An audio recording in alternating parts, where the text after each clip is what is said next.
हरिओम। आप देख रहे हैं टीवी 24 नेटवर्क। मैं राम धीरज मिश्र शास्त्री। भगवान गणपति का ध्यान करते हुए उनका आवाहन करें। गजाननं भूतिगणादिसेवितं कपित्थजम्बो फलचारुभक्षणम् उमासुतं शोकविनाशकारिकं नमामि विघ्नेश्वरपादुपङ्कजम्। ओम भूर्भुवः स्वः। गणपति देवताभ्यो नमो नमः। आवाहनी स्थापयामि पूजयामि। संपूर्ण शुभ मंगलकारी देवताभ्यो नमो नमः। आवाहनी स्थापयामि पूजयामि नमस्करोमि।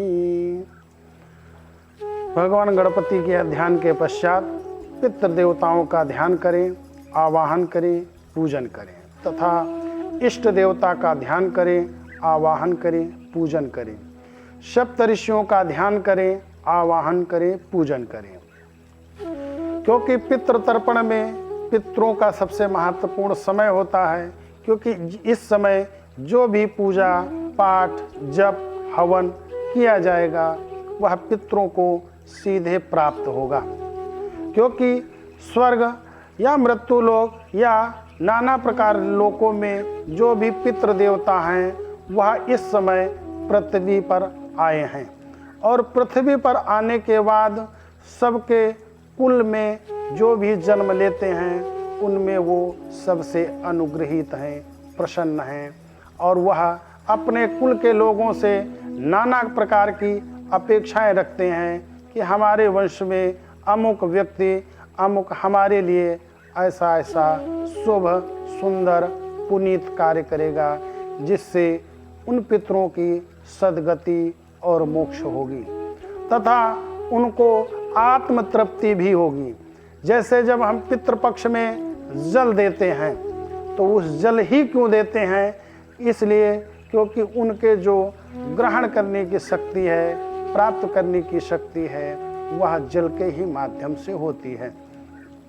जैसे हम सूर्य भगवान को अर्घ देते हैं, अर्घ से ही भगवान सूर्य की संतुष्टि और प्रसन्नता होती है, ऐसे ही जब हम पितरों के निमित्त पितरों के उद्देश्य से हम ब्राह्मणों को, ऋषियों को, संत महात्माओं को, कन्याओं को, गरीब अनाथ लोगों को भोजन कराते हैं तो उनसे जो संतुष्टि प्राप्त होती है उसी संतुष्टि से पितृ लोग बहुत संतुष्ट होते हैं और बहुत ही मंगलकारी शुभ आशीर्वाद कामना के साथ वह अपने लोक को गमन करते हैं। अब प्रसंग ये आता है कि पितृ लोग आने के पश्चात पितृ निवास कहा करते हैं।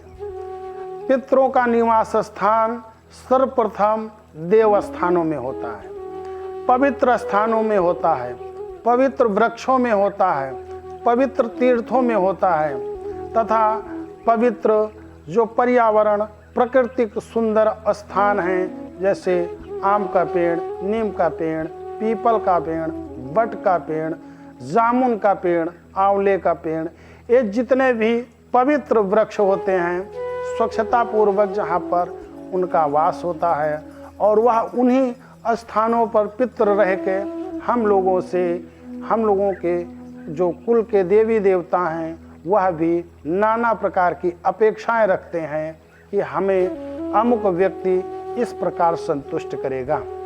इसलिए संभव हो तो अपने पितरों के उद्देश्य से पितरों की संतुष्टि के लिए एक वृक्ष एक पितृ के निमित्त अवश्य लगाएं और वह वृक्ष ऐसे निर्मल और पवित्र स्थान पर लगाएं जो वह अनवरत संपूर्ण आयु पर्यंत जीवित रहे।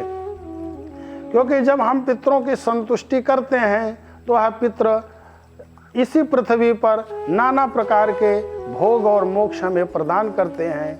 क्योंकि पितृ जो है वो हमारे देवता हैं। जैसे सप्तऋषि हमारे देवी और देवता हैं, ऐसे ही सप्त पुराण, ऋषि, गंधर्व आदि किन्नर जो भी देवी देवता हैं वह हमारे लिए सदा मंगलकारी हैं और शुभ कामना रखते हैं तथा हमसे बहुत ही प्रेम करते हैं और अनुग्रह करके हमको शुभ आशीर्वाद देते हैं, जिससे हम नाना प्रकार के वैभव से संपन्न होकर अपनी संपूर्ण आरोग्यता युक्त जीवन जीते रहते हैं और नाना प्रकार की ऐश्वर्य के साथ, समृद्धि के साथ, पारिवारिक संतुष्टि के साथ, संपूर्ण कलह से निवृत्त होकर हम लोग जीवन में आनंद के साथ, भगवान की कृपा के साथ, ऋषियों और पितरों की कृपा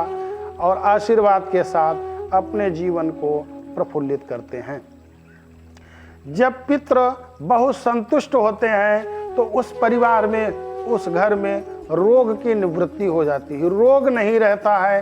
तथा जब पितृ अत्यधिक संतुष्ट होते हैं तो उस घर में वंश की परंपरा अक्षुण्ण रूप से चलती रहती है तथा जब वंश की परंपरा अक्षुण्ण रूप से चलती है तो सुख, समृद्धि और ऐश्वर्य का वास होता है, नाना प्रकार के आवागमन बने रहते हैं। हरि ओम तत्सत, हरि ओम तत्सत, हरि ओम तत्सत।